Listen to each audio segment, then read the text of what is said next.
Moja ya kauli ya Ahmed Ally namnukuu akisema kama Simba ikikosa ubingwa tutakuwa tunajilaumu sisi wenyewe. Kauli kwanza umesikia hiyo?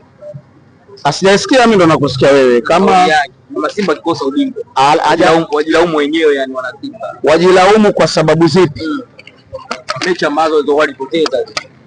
Ya sawa, lakini pia hata KMC kama atashuka daraja basi wanatakiwa kujilaumu wao wenyewe, kwa sababu ziko mechi ambazo wamecheza ugenini, ziko mechi ambazo wamecheza nyumbani kwao, mechi ambazo wamepoteza wakiwa nyumbani kwao. Wewe unataka ukamlaumu nani? Kwa sababu walio wengi wanashinda nyumbani unapewa nafasi kubwa ya kuweza kupata matokeo. Kwa hata KMC naye atajilaumu, kwa hata wao pia watajilaumu, Azam pia atajilaumu, Singida Black Star na timu zingine wao watapaswa kujilaumu. Kila mmoja atajilaumu kwa wakati wake. Mkikosa ubingwa na sisi pia tutajilaumu kwa sababu tutakuwa tumekosa ubingwa. Na mimi nitasema tumekosa ubingwa kwa sababu ya kutokumfunga Simba. Mimi nitajilaumu hivyo. Lakini naamini kama tutakosa ubingwa msimu huu tajilaumu mimi kwa sababu hatukumfunga Simba.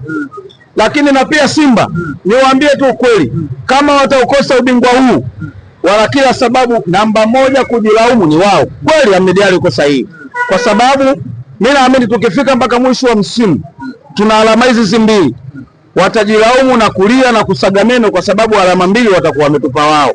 Kwa hiyo anavyosema vile ni kinyume cha kusema kwamba ubingwa tutakuwa tumewakabidhi Young Africans kwa mikono yetu miwili. Ana maana ameshinda tu kusema Ahmed Ally kwamba tusipochukua ubingwa Yanga akauchukua kwa alama mbili. Yaani amini ninavyowaambia, tujilaumu, tulie, tujifungie ndani, tutoke machozi, tutakuwa ubingwa tumemkabidhi wenyewe kwa mikono yetu. Yes. Alikuwa na maana hiyo, watashinda tu kulisema vizuri, kuliweka sawa. Aaron Okello anazidi kuwaka.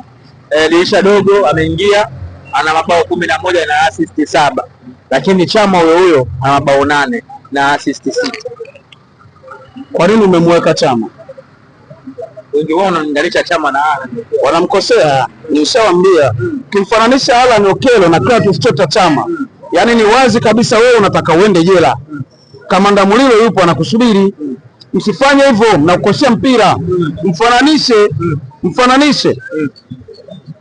Mfananishe Aaron Okello na Faisal, kwa sababu ndo wachezaji ambao kwenye mbio za kukimbizana kwenye idadi ya kufunga ndo wana magoli yanayokimbizana.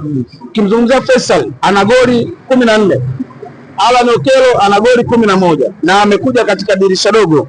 Unaweza ukaona kama light Young Africans tungempata Aaron Okello kutoka kwenye dirisha kubwa, mpaka saa hizi ninavyozungumza angekuwa hata na goli 20 30.